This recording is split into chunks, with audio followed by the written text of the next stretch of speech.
Acordar é difícil. Um dia de acordar. Para a realidade, ainda mais. Vamos, André e Alexandra despertam ao ritmo a que a água vai correndo e que o relógio toca. Colocamos 5 minutos.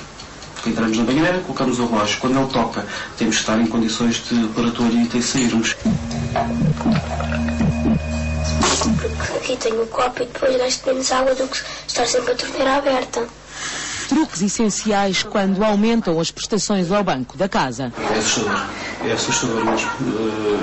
Se isto voltar ao que tínhamos em 2008, a renda vai praticamente duplicar. Mais complicado quando o salário de Vanessa como professora enfrenta pela primeira vez esta semana os cortes destinados aos funcionários públicos. As pessoas estão revoltadas com isto, não é evidente. Mas pronto, é uma coisa que vai acontecer amanhã. O que é que o pai te diz quando estás no quarto a brincar e vais para a sala a seguir? O que é que o pai pergunta? Desligaste a luz? Todas as dicas são boas para economizar, desde desligar os aparelhos das tomadas até substituir lâmpadas. É na fatura da eletricidade que se notam as poupanças de todos os dias. Para pagar a conta da luz, porque nós acendemos aquelas 4 luzes, gasta muita conta da luz, e depois a mãe tira-nos €1, depois a mãe tira-nos €1 para pagar a conta da luz. Nunca tirou. É hora de apagar a luz e sair para a rua. Eu tenho a minha mãe que fuma, o meu irmão que fuma e eles gastam imenso dinheiro por mês, realmente. Se fuma, deixe de o fazer. Menos um maço por dia é mais um ordenado ao final do ano. 1.350 €. Faz bem à saúde e nem sequer se sente tão culpado por desistir do ginásio. Ginástica em casa, precisamente, para não gastar dinheiro no ginásio. E esta paisagem, já viu? Só isto enche a barriga. Acelera-se o passo até à escola. Mas a comer o teu pãozinho que ainda não comeste. E espera-se nesta fila pela gasolina mais barata da área. É assim, olha, estamos a sujeitar a andar aqui nas bichas horas esquecidas para tentar ter o gasolina um bocadinho mais barato. Porque agora tem que se poupar e qualquer tostãozinho é ganho.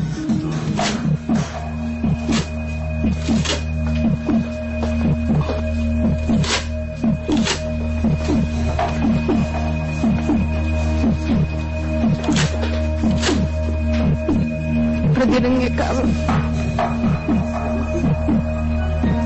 Rosa chega já em desespero ao gabinete de apoio ao sobreendividado da DECO. Há um ano para cá a minha vida começou a descer. E depois quem estragou a minha vida foi o Marcos, o Citibanco. Porquê? Porque as prestações e os juros são muito altos. Eu pago isto tudo, mas a gente não fica com dinheiro para comer. Isto não tem dia, devo isto tudo. Há 8 meses que eu não pago, não consigo. Senhoras, eles já estão a apertar comigo. Vêm-me pinhar os bens, vêm-me pinhar tudo. Não sei. Eu ganho dinheiro de ser. Tinha noção daquilo que estaria a fazer ao contrair de crédito para pagamento de crédito? É por aqui que começam, têm de começar, as mudanças de hábitos. Ao princípio não tinha noção e atendendo aos rendimentos que tinha, fui contraindo até ao descontrole total. Estamos aqui a falar de uns montantes de 140 mil em dívida só em créditos pessoais. No ano passado recorreram à associação mais de 17 mil famílias com dívidas e empréstimos a mais e rendimentos a menos. Muitos ficaram desempregados ou perderam uma das ocupações. Na altura que eu pedi estas coisas, eu tinha 2 trabalhos, só que depois perdi um trabalho, fiquei com um. Eu tinha que ganhar 1.000 euros para conseguir pagar isto tudo. Os pedidos de ajuda à DECO duplicaram nos últimos 2 anos. A situação tende a piorar com o aumento do IVA para 23%. Todos os dias noto o aumento dos preços. Mas eu já notei no Pingo Doce, que dizem que não, mas eu vi, os 23%. Deixa-me só ver por isto aqui. Muitos produtos aumentaram de preço, mesmo assim é conveniente escolher os ingredientes certos para uma refeição em casa, deixando assim jantar fora. O que se gasta nessa refeição, se calhar, compra-se para uma semana em casa. Há dinheiro para sardinha, como sardinha. Não há dinheiro para sardinha, como assim pães no seco. Vamos começar a cortar, sei lá, nos jantares fora. Nisso podemos poupar pelo menos 2.000 euros por ano, contas por baixo, quando pensamos que só um café a 60 cêntimos vezes 365 dias dá mais de 200 euros. Neste momento gostei numa bica. Apetece-me uma bica, não vou ver a bica, vou dar um passeio até lá abaixo. Por isso, o melhor é incluir café na minha lista de compras. Já está metade arriscado. Porque para me controlar... Massa, açúcar, arroz. É só o essencial mesmo que compro. Óleo, queijo, redondo, batata frita e farinha. Gastamos menos se comprarmos apenas aquilo que precisamos, principalmente se optarmos por marcas brancas. Procuro o mais barato. Por exemplo, estes ficam 69, estes a 1 euro e tal. Metade, quase. Eu começo logo no pequeno almoço, não é? O leite, marca branca, e pronto, lá está, marca branca. Junta-se mais no mielheiro, mesmo quando só entram as moedas de brincadeira Mielheiro. do Alexandre.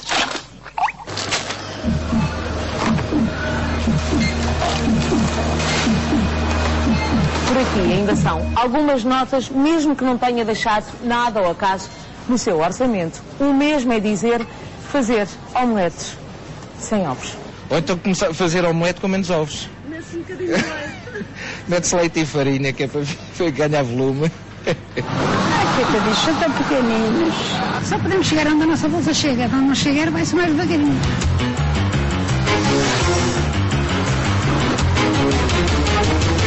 Tem de pôr um travão, pensar muito antes de comprar. É sempre a pensar e a contar os tostões. Ai, penso muito. Penso e volto a pôr e às vezes tiro e ponho. Pois é. Aproveitar as promoções pois é. E nas quantidades reduzir ao máximo. Tem que ser mesmo uma pessoa a passar fome, não é? Ou não comer. É o que podemos fazer. Para esticar, deixar de comer. Para esticar ainda mais o seu salário, deve optar pelos transportes públicos, negociar o plano do seu telemóvel ou até desistir dos canais de televisão, já que não vai poder escapar às taxas moderadoras da saúde. Chega familiar, é? E uma a uma não há maneira de chegar à última parcela, ao destino, até porque a maioria dos portugueses tem optado por deixar de viajar. Corta-se, tem que se cortar. Tem que se cortar em tudo. Corta imensas coisas. Eu corto nos pequenos almoços. Corta-se ainda mais.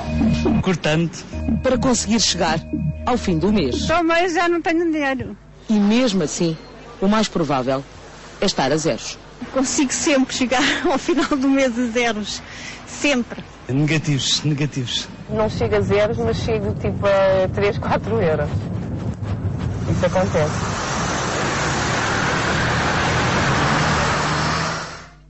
Para todos, muito boa noite. A convidada hoje da grande entrevista é a jurista da DECO, Natália Nunes, ela que é responsável pelos gabinetes de apoio ao subendividamento em Portugal. Muito boa noite, doutora Natália Nunes. Como é que os portugueses que estão carregados de dívidas, alguns deles deram o seu testemunho nesta reportagem, e não têm dinheiro para, no final do mês, honrar os seus compromissos, como é que eles devem fazer face a este problema? Eles devem começar a ter uma relação muito responsável com o dinheiro. E para se ter uma relação responsável com o dinheiro, é fundamental saber-se onde é que se gasta o dinheiro.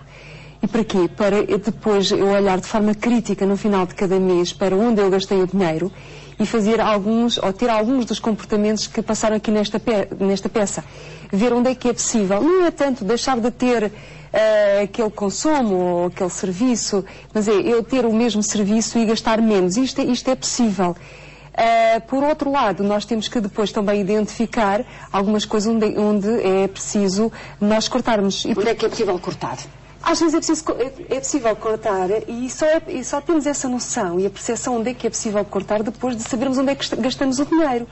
Nós na DECO, no Gabinete de Apoio ao Sobreendividado, aquilo que nós ouvimos todos os dias, perguntamos às pessoas que estão em dificuldades e que nos pedem ajuda. A primeira coisa que lhes perguntamos é se faz o orçamento familiar, se sabe onde é que gasta o seu dinheiro. E as pessoas dizem-nos que fazem. Nós perguntamos de seguida, mas como é que faz?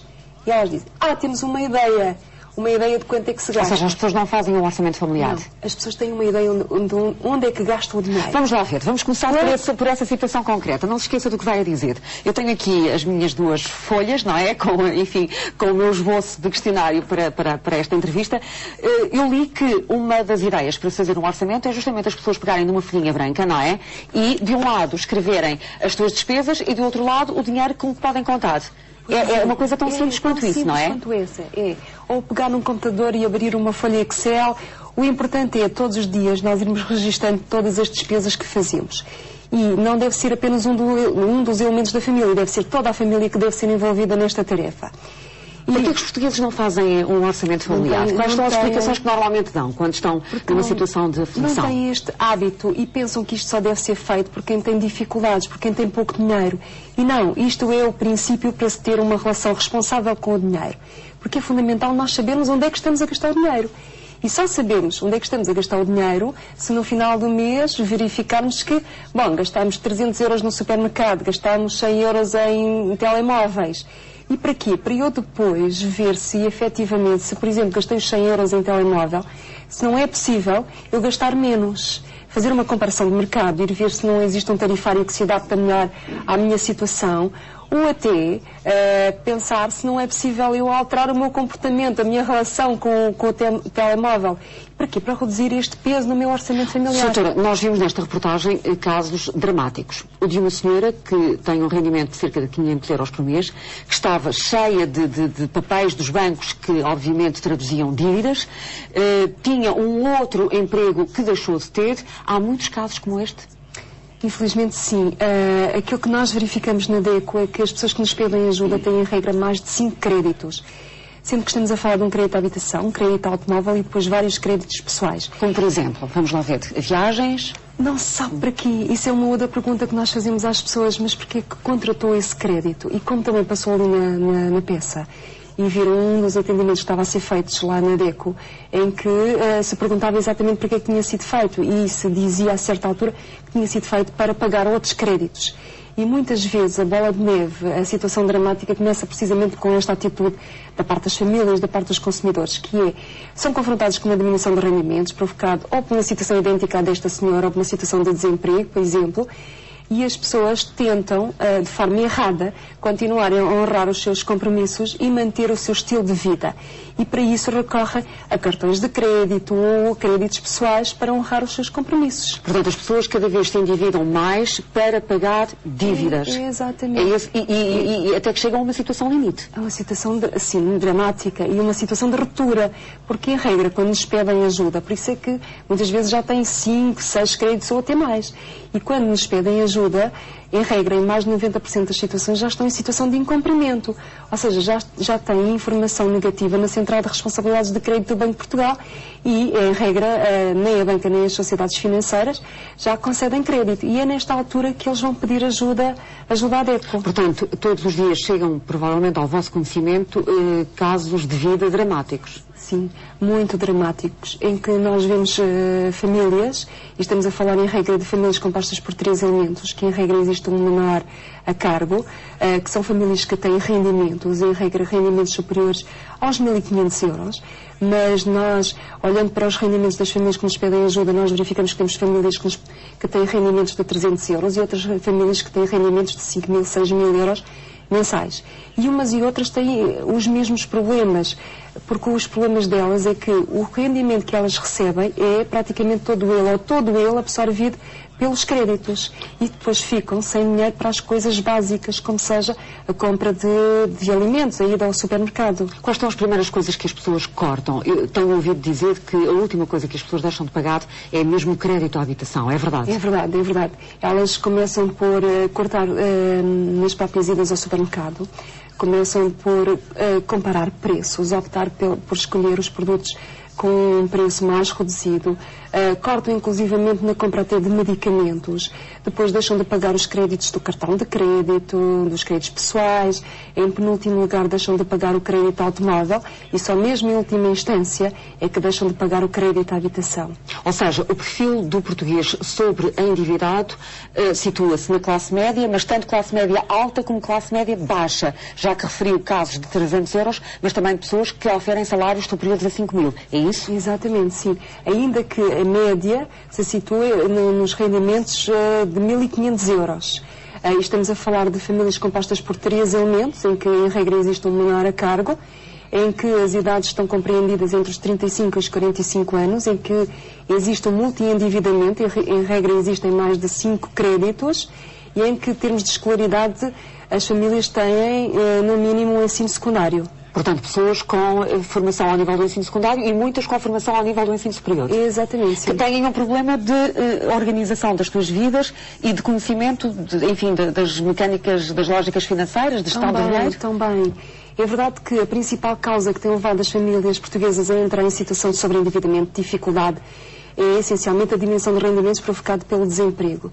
Mas existe uma outra causa que muitas vezes não é identificada pelos consumidores, pelas pessoas, mas que é a falta de literacia financeira, de conhecimentos financeiros e que muitas vezes leva a que as famílias tomem atitudes erradas, como aquelas que estávamos a falar há pouco. As pessoas desconhecem, por exemplo? Dê-me alguns casos concretos. As pessoas começam logo por desconhecer a necessidade e a importância de fazer o seu orçamento familiar.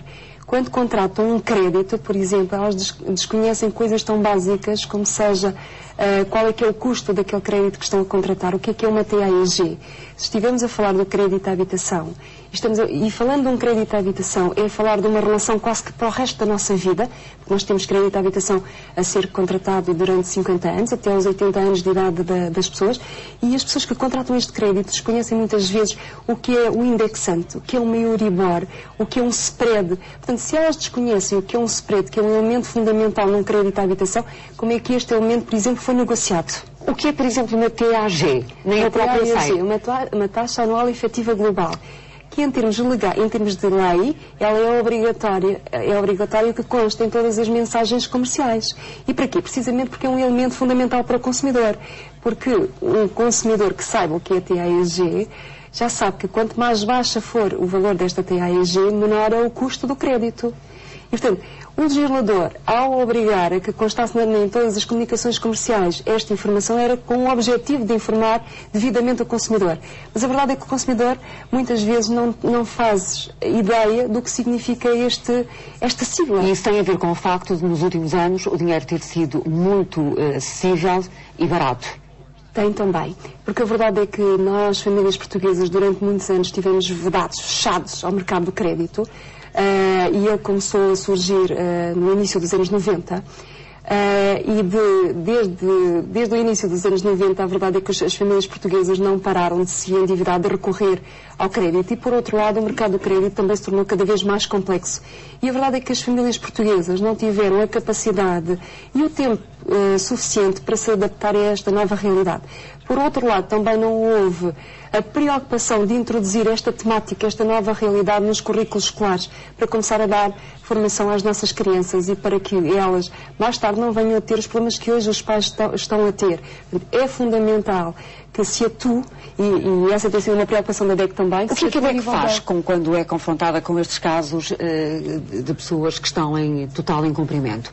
Qual é a primeira decisão que as pessoas devem tomar? Qual é a vossa primeira recomendação? A primeira recomendação é precisamente que façam um orçamento familiar, que saibam onde é que elas estão a gastar o dinheiro, que dinheiro é que têm e onde é que está a ser gasto. E para quê? Para que se veja se existe ou não alguma capacidade para se reestruturar, para apresentar um plano de pagamentos às entidades credoras. Se houver, aquilo que a DEC fará é ajudar as famílias a elaborar esse plano de pagamentos, e a DEC depois vai contactar cada uma das entidades credoras, bancos, sociedades financeiras, no sentido de ser acordado um plano de pagamentos que seja viável àquela família e que ela consiga reestruturar e reequilibrar o seu orçamento. Vocês estão a ter algum sucesso com esse tipo de reestruturação, digamos, do dinheiro das famílias? Como é que essas coisas estão? Felizmente, sim. Portanto, nós, há 10 anos que começámos este trabalho, conseguimos já ter uma rede de contactos contactos privilegiados em cada instituição de crédito, seja ele banco ou sociedades financeiras. E a verdade é que a banca, desde o início, que tem tido uma grande abertura na renegociação e em colaborar com a DECO, as sociedades financeiras ultimamente também têm tido essa postura. E a verdade é que existe aqui um interesse que é comum. De um lado, nós temos consumidores que estão de boa fé e que querem pagar. Eles não podem pagar os valores que estão a ser exigidos pelas entidades de crédito. E do outro lado, nós também temos entidades de crédito que também querem receber e não estão interessados em deixar avançar as situações para a via judicial. Mas seja como for, o número de penhoras de casas, por exemplo, tem vindo a aumentar? Tem, claro que sim, até porque, infelizmente, e também por falta de conhecimento das pessoas, até pela questão da vergonha, muitas vezes as pessoas deixam, infelizmente, arrastar demasiado tempo, deixam passar muito tempo. E muitas vezes, por exemplo, quando vêm bater à porta da DEC, já o fazem numa fase muito tardia. Se olharmos aqui para os dados da DEC, por exemplo, em 2010 foram mais de 17 mil famílias que nos pediram ajuda e nós só abrimos processo e só intervimos e tentámos ajudar cerca de 3 mil famílias. E esta diferença de números também... E as outras 14 mil? As outras, aquilo que aconteceu foi que muitas delas já nos contactaram numa fase tardia. O processo já estava na via judicial, já estava em tribunal. E aí a DEC não pode ter intervenção nenhuma, porque aquilo que nós pretendemos é precisamente ajudar as famílias a que o processo não chega à via judicial. Doutora Natália, fala-me desse problema da vergonha. Como é que isso se manifesta? Portanto, as pessoas pedem ajuda já numa fase muito tardia, as pessoas têm vergonha de assumir perante os outros que estão numa situação difícil, é isso? Tem. Muita vergonha. Eu recordo que ainda aqui há dias eu falava com uma senhora que já tem 70 e poucos anos e ele me dizia que o processo ele estava a ser reestruturado. Felizmente que conseguimos reestruturar todos os créditos, mas ele a certa altura dizia-me que a principal preocupação dele era se os vizinhos se vinham a perceber da situação em que ele se encontrava. Porque ele tinha muita vergonha de, com aquela idade, estar a expor a sua situação. Portanto, há toda esta preocupação de esconder a situação dos vizinhos, dos familiares e até do local de trabalho. Aquela senhora que aparece na reportagem, enfim, perdeu um trabalho, portanto, perdeu uma fonte de rendimento porque tinha dois empregos, pelo que se percebe. Mas há também aquele senhor que tem um crédito pessoal de 140 mil euros, 28 mil contos em moeda antiga. Não é um crédito pessoal, são vários créditos pessoais que ele tem. São situações comuns? Nestes montantes? Infelizmente sim, porque estamos também a falar de uma pessoa que tem um rendimento bastante elevado, de 5 mil, 6 mil euros, não sei precisar exatamente. E é relativamente frequente, infelizmente, situações destas aparecerem-nos com alguma frequência, porque são pessoas que efetivamente foram contratando, tinham um rendimento que lhes permitia ir honrando os seus compromissos, houve uma diminuição de rendimentos e a atitude deste consumidor, como de tantos outros, foi ir continuando a utilizar os cartões de crédito, pedindo mais crédito para conseguir pagar as prestações. E a altura é uma bola de neve. Que diferenças identifica entre os tais 17 mil processos que foram abertos no ano passado, em 2010, e agora estas 3 primeiras semanas de janeiro? O que é que está a acontecer? O que está a acontecer é que estamos a ter muito mais solicitações no início deste ano. Isto não quer dizer que seja este mês de janeiro, por causa do aumento dos preços, eventualmente da redução de salários, que leva as pessoas já à DECO. Porque nós sabemos que as pessoas, quando são confrontadas com uma dificuldade, não pedem imediatamente ajuda. Isto com toda a certeza, estas situações que nos estão a aparecer agora e começam a ser num número muito significativo, terão ainda como causa as situações que aconteceram em 2010. A senhora tem números relativamente a estas 3 semanas de janeiro? Não, mas posso lhe dizer que já ultrapassaram largamente os pedidos de ajuda que nós tivemos durante todo o mês de janeiro de 2008. Então, o que é que antecipa para este ano de 2011, considerando a situação de crise em que estamos de há 2 anos esta parte, com o impacto que vai passar a existir em razão dos cortes dos salários da função pública? Eu gostaria muito de lhe poder dizer que esperava que no final deste ano as famílias em situação de sobreendividamento em Portugal diminuíssem face a 2010. Mas a perspectiva que nós temos é precisamente a contrária. É que o número de famílias em situação de dificuldade venha a aumentar significativamente em 2011. Por todas essas razões que já referiu, mas também por uma outra que as pessoas se têm esquecido. Nós não nos podemos esquecer que mais de 80% do crédito que é contraído pelos particulares é crédito à habitação, com taxa variável indexada à Euribor. E a verdade é que a Euribor está a começar a subir. E a verdade também é que a prestação do crédito à habitação tem um grande peso nos orçamentos das famílias portuguesas. Portanto, todos os aspectos que já referiu, aliados à subida da Euribor, nos levam a antever que, infelizmente, este ano vai ser um ano de muita dificuldade, em que é fundamental que as famílias portuguesas tenham uma relação muito responsável com o dinheiro e que vivam com aquilo que efetivamente têm. E quando fala do crédito à habitação e da subida da taxa de Euribor, aquilo que recomenda é que as pessoas, de uma forma antecipada, procurem reestruturar as suas dívidas junto dos bancos. Exatamente, e que olhem para a sua taxa de esforço, que vejam qual é que é o peso que os seus créditos já têm no seu orçamento familiar, que não deixem que o peso das prestações ultrapasse os 40%. Se por acaso o peso das suas prestações ultrapassar os 40%, devem contactar as entidades de crédito. Se verificarem alguma barreira da parte das entidades de crédito, podem sempre pedir ajuda à DECO. Ou seja, a taxa de esforço deve, para bem de todos, representar cerca de 40% do orçamento das famílias, mas na prática ela está a representar quanto? Não lhe sei dizer. Há situações em que nós temos na DECO em que a taxa de esforço representa 80%, 90% ou até mais. Ou seja, as pessoas ficam praticamente sem dinheiro para comer. Exatamente. Estamos a falar aqui de uma realidade que é uma nova forma de pobreza, em que existe dinheiro, mas este dinheiro que existe é todo ele absorvido pelos créditos. Portanto, para evitar que as famílias cheguem a esta situação, é fundamental que se faça orçamento familiar, que se olhe para a taxa de esforço, que não se deixe que essa taxa de esforço ultrapasse os 40%, e é fundamental que as famílias comecem a conciliar também no seu orçamento um outro aspecto que não foi falado aqui, que tem a ver com a poupança. Como é que é possível as pessoas pouparem numa situação em que a maioria dos portugueses está? É muito difícil e é muito mais difícil porque nós nos desabituamos de poupar, porque nós temos à partida essa ideia de que hoje não é possível poupar. E é possível poupar. Nós vimos ali na peça que passou há pouco inúmeras dicas. Eu até diria que parece que estiveram numa das sessões que nós fazemos de esclarecimento e de sensibilização sobre gestão do orçamento familiar, porque na peça passaram inúmeras dicas de como é que nós podemos gastar menos. Então vamos lá, algumas dicas então. Em casa, desligando, coisas tão simples como desligando as luzes, fechando as torneiras, substituindo as lâmpadas. Por exemplo, nas idas ao supermercado, uma coisa fundamental e que nos permite gastar menos de 30% a 40% é levarmos uma lista de compras e respeitarmos essa lista de compras, comparando preços. A verdade é que, se nós adotarmos todas estas dicas, e existem muitas mais dicas, inclusivamente se forem ao site da DECO Proteste, vão encontrar inúmeras dicas, inúmeros comportamentos. Portanto, nós estamos a dizer às pessoas que têm que gastar nada. Não.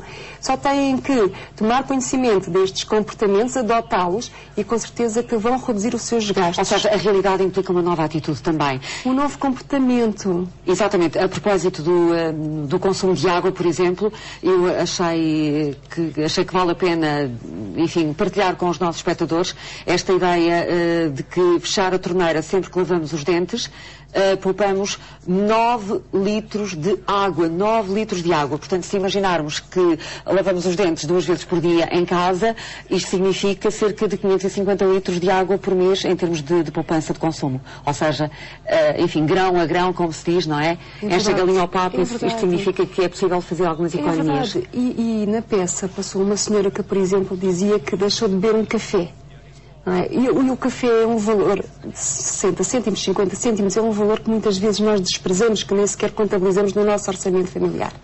E nós verificamos que no fim do ano eram mais de 200 euros que nós teríamos conseguido amealhar. Portanto, esta é uma forma de começarmos a fazer uma poupança. Não é necessário começarmos com grandes valores. Temos é que colocar um objetivo e esse objetivo temos que o cumprir e temos que o conseguir cumprir. E estamos a adotar um novo comportamento e um novo hábito, que é o da poupança.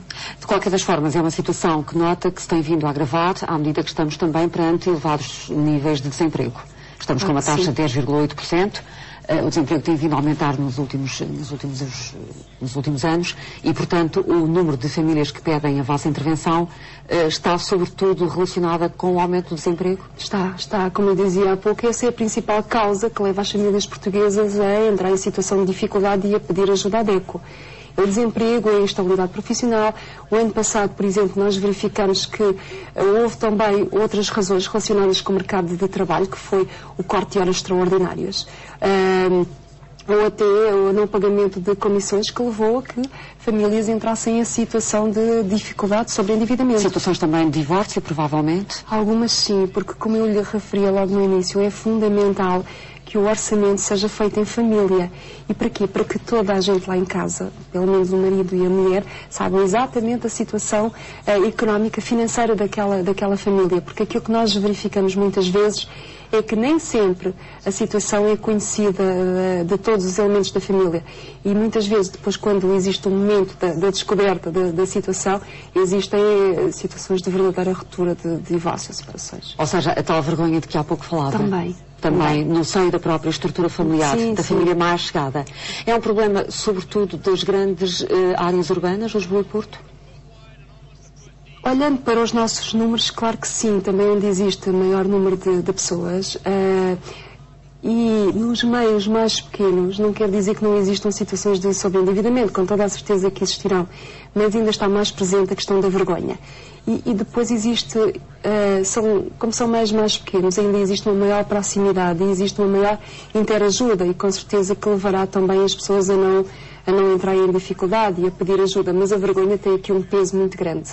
Doutora Natália Nunes, muito obrelhada por ter vindo esta noite à RTP com estes esclarecimentos. Esperemos que eles tenham servido ou venham a servir para que as pessoas possam, de uma melhor, reorientar as suas vidas daqui para a frente.